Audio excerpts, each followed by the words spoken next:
برزنامه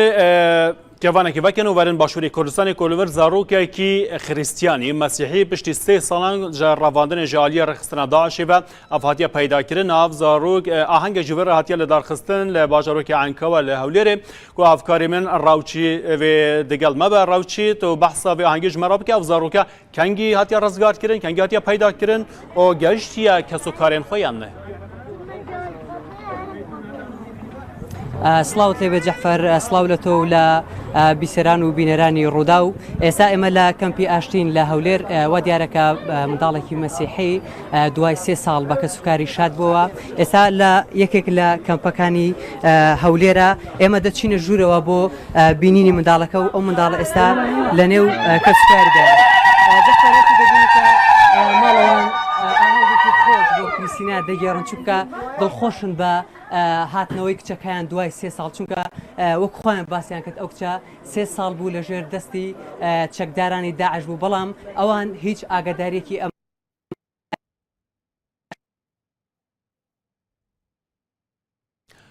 بەڵێ پەیوەندیەوە نەممە دیگەل ڕاوچی کوان بزانە بناو زارۆ کەنگی هاتیە پەیداکردن ئەو گەشتە دایکوبای خۆی یان نا کوان بزانن پەیوەندیم ئەگەر باش ببە بەڵێ ڕاوچێت و کەرەمکە ژمەرە vê çîrokê bêje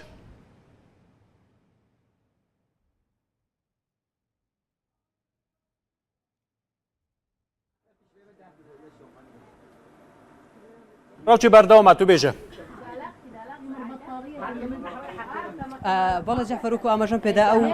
منداڵە 3 ساڵ بوو لە ژێر دەستی چەکدارانی داعشدا بوو ئێستا لە نێو کەسوکارەکەیت و دەمهوێ قسە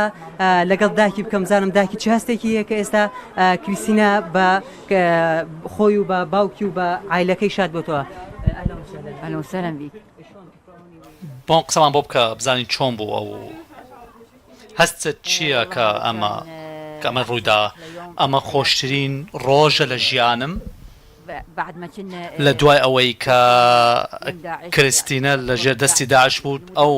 ماوەی 3 ساڵ لای ئەوان بوو ئێمە لە خەم و خەفتێکی زۆردا دەژیاین و نەهامەتی زۆرمان بینی ئێمە لە دۆخێکی ئاساییدا نەبوون بەڵام ئێستا سوپاس بۆ خوددا لە دوای ئەوەی کە ئازاد کرا کریستینا لە دەستی داعش هاتووەتە دەرەوە ئێستا سەلامەتی ئەمە خۆشین ڕۆژە لە ژیانی منە ڕۆژی گەڕانەوەی ئەوە من هیوادارم هەرچەند قورس بوو و دۆخی مووسڵ زۆر خراپ بوو لە دوای گەڕێکی تینێک ڕزگار کرا پەیوەندی کرا و کریستیانە بە سەلامەتی بۆمان گەڕایەوە چۆنی؟ وا دیارە کریسینیا هیچ قسەیەک ناکات چونکە ئێستاش دیارە ئەو خەمەی کە بەتەنایی لە نێو باشە ڕاوچی تەمەنێ کریسیانە چ قاسیە ینی دەما کواتیا گرتن تەمەنی وێ چەند بووە لە دووری داکی بۆ ئێستا سامت بۆ لەوەتەی هاتوتەوە وەکو کە سوکاریان ئاماژەی پێ دەکەن هیچ بە هیچ شێوەیە کریسینا قسەی نەکردو ئێستا من لەگەڵ مامی کریسینا قسە دەکەم چونکە ئەو لەگەڵی بوو ئەو کاتێککە کریسینیان هێناوەتەوە و لە مووسڵ بە کریسینە شاد بوونەوە اهلا بك هلا مرحبا طبعا اليوم ساعة بێگومان ئەمڕۆ کاژێر 5:05 لە دوای ئەوەی کە هەڵمان پێگەیشت کە کچەکە برازاکەم لە مووسڵە ئێمە لە ڕێگا بووین پەیوەندیمان بۆ کەسەوە کرد و قسەمان لەگەڵ کرد و پێمان گوت کە شوێنێکمان دەوێت کە یەکتر ببینین و ئێوە وەرن بە ئەو شوێنش کە ناتوانین بێن بە ئەو شوێنەی کە ئێوە تێدان و لە ڕاستیدا لەوێ چاوێ ڕێبوون لە مووسڵ و پێشوازیمان لێ کرد و سپاسمان کرد و ماچمان کرد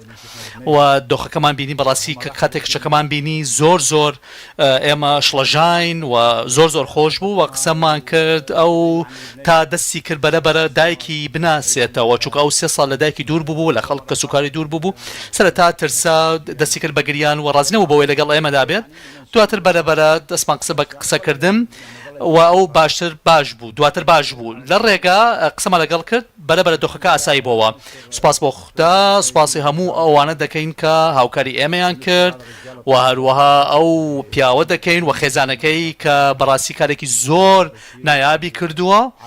ئەو شتێکە لە دەستی ئێمە ڕۆشتبووە ون بوو بزر بوو ئێستا گەڕاوە دەستمان وەسپاس ئەو ڕێکخراوانە دەکەین و هەموو پیاوچاکانە و خەڵکی باش دەکەین کە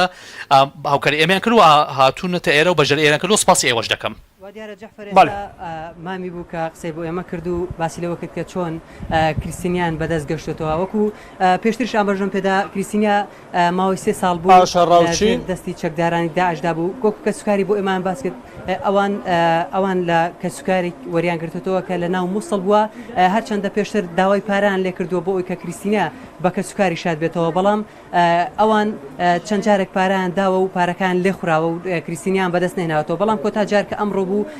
کریستینیا بەدەست کە سوکاری شاد بووە باشە ڕاوچی حەسەن ئەفکاری من لە نزیکی هەولێرێ دە ناوە کەمپێکێدا بوو گەڵک سپاس بۆ ئەم زانیاریەنتە